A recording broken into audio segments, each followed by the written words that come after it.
और केंद्रीय वाणिज्य एवं उद्योग मंत्री पीयूष गोयल फ्रांस और इटली के 5 दिनों के दौरे पर हैं। दौरे का मकसद प्रमुख यूरोपीय देशों के साथ भारत की रणनीतिक और आर्थिक साझेदारी को मजबूत करना है। पीयूष गोयल पेरिस और मिलान में फ्रेंच और इटालियन अधिकारियों से भी मिलेंगे। उनसे बात की टीवी 9 संवाददाता गौरव अग्रवाल। केंद्रीय वाणिज्य मंत्री पीयूष गोयल जी इस वक्त यूरोप के दौरे पर हैं और यूरोप में वो पहले फ्रांस और फिर इटली जाएंगे। इस वक्त पेरिस में वो हमारे साथ हैं। फ्रांस में वो अपने काउंटर पार्ट से मिलेंगे, कई सारी बड़ी कंपनियों के सीईओ से मिलेंगे और मकसद है भारत में इन्वेस्टमेंट को बढ़ाना, मकसद है ट्रेड टॉक्स, मकसद है एफटीए। सर बहुत स्वागत है आपका टीवी 9 भारतवर्ष में। नमस्कार सर, आप इटली में, फ्रांस में हैं, पेरिस में हैं। सर बताइए आपके इस विजिट का क्या मकसद रहने वाला है? प्रमुखता तो यहाँ पे वर्ल्ड ट्रेड ऑर्गेनाइजेशन की एक मिनी मिनिस्टेरियल है। विश्व के प्रमुख देशों के मंत्री, वाणिज्य मंत्री मिलकर कैसे विश्व व्यापार संघ के कामकाज को और गति दें, कैसे डब्ल्यूटीओ की रेलेवेंस, उसकी इम्पोर्टेंस बढ़े, उस पर चर्चा करने के लिए एक मीटिंग ऑस्ट्रेलिया ने बुलाई है। साथ ही साथ यहाँ के जो सरकार के मेरे काउंटर पार्ट हैं, जो वाणिज्य मंत्री हैं, उनके साथ चर्चा करनी है कैसे आगे चल के फ्रांस और भारत के संबंध और यूरोपियन यूनियन और भारत के संबंध ये कैसे आगे लेके जाएं, कैसे भारत अहम भूमिका निभा सकता है फ्रांस के भविष्य में और कैसे फ्रांस की अलग अलग कंपनियां भारत में निवेश कर, भारत में उद्योग लगाकर बड़ी मार्केट और एक कम खर्च पर अपनी टेक्नोलॉजीज़ को इस्तेमाल करके विश्व के लिए सामान बना सकती है। उस दिशा में फ्रांस की कंपनीज को प्रोत्साहित करने के लिए आया हूँ। सर जैसा कि हम देख रहे हैं अभी हाल ही में काफ़ी टर्मोइल रहा ट्रेड को लेकर, टैरिफ को लेकर, उस दौर में ये जो आपका विजिट है, ये जो आप यहाँ पर मिलने वाले अधिकारियों से, बड़े बड़े कंपनियों के, उनसे क्या सर इंडिया को मतलब क्या हम समझे कुछ बड़ा निवेश? मैं समझता हूँ कि माननीय प्रधानमंत्री नरेंद्र मोदी जी और प्रेसिडेंट मैक्रोन के बीच में इतने घनिष्ठ संबंध रहे हैं कि लगभग 8-10 साल से फ्रांस और भारत के बीच एक लगातार पॉजिटिविटी और ग्रोथ का सिलसिला चालू है।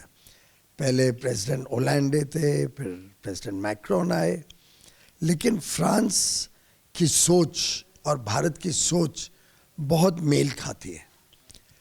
फ्रांस की कंपनियां भारत में आज भी अच्छा काम कर रही हैं, वैसे ही भारत की कई कंपनियां फ्रांस में काम कर रही हैं। हमारी इच्छा है कि दो तरफा व्यापार बढ़े, कैसे यहाँ की कंपनियों को हम भारत की तरफ और आकर्षित कर सकें, हम किन सेवाओं में विशेषकर और किन वस्तुओं में निर्यात करके भारत से यहाँ की ज़रूरतों को पूरा कर सकें। तो एक प्रकार से द्विपक्षीय संबंध व्यापार के दृष्टिकोण से बढ़ाने के हिसाब से ये विजिट को देखना चाहिए। आपने पहलगाम हमले का जिक्र किया। पहलगाम हमले के बाद भारत को काफ़ी सपोर्ट मिला। आपने कहा फ्रेंच गवर्नमेंट से भी काफ़ी सपोर्ट मिला। तो यूरोप में कैसा माहौल देखा आपने? फ्रांस से कैसा सपोर्ट? क्या पहलगाम के बहुत ही दर्दनीय आतंकवादी हमले के बाद कई यूरोप के मंत्रियों ने हम सबको संदेशा दिया था।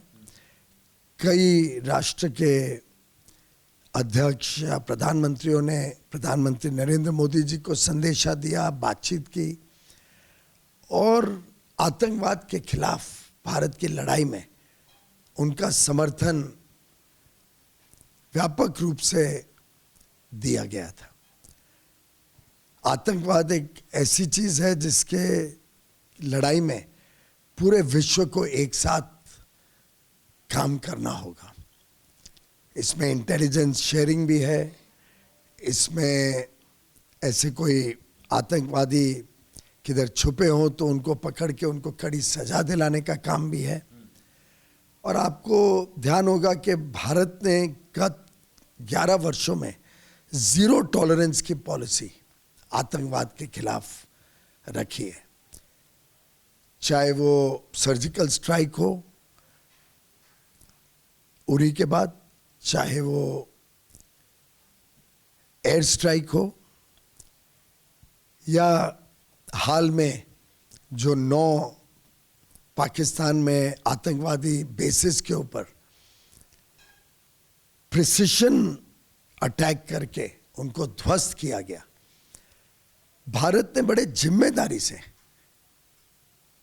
एक कड़ा संदेश आतंकवादियों को दिया है कि भारत कभी भी आतंकवाद के सामने झुकेगा नहीं और आतंकवाद को मुंह तोड़ जवाब देगा। मुझे अभी भी याद है कि 2015 में नवंबर में जब मैं यहाँ आया था पेरिस में, उसके 2-3 दिन पहले ही यहाँ भी एक बहुत बड़ा आतंकवादी हमला हुआ था और 125 से अधिक लोगों की मृत्यु हुई थी। तो पेरिस के लोग, फ्रांस के लोग तो खुद भुक्तभोगी हैं, उन्होंने खुद बहुत झेला है आतंकवादी हमलों को। तो फ्रांस के लोग, फ्रांस की सरकार भली भांति समझती है आतंकवाद की लड़ाई में हम सबको मिलके एकजुट होकर आतंकवाद को समाप्त करना।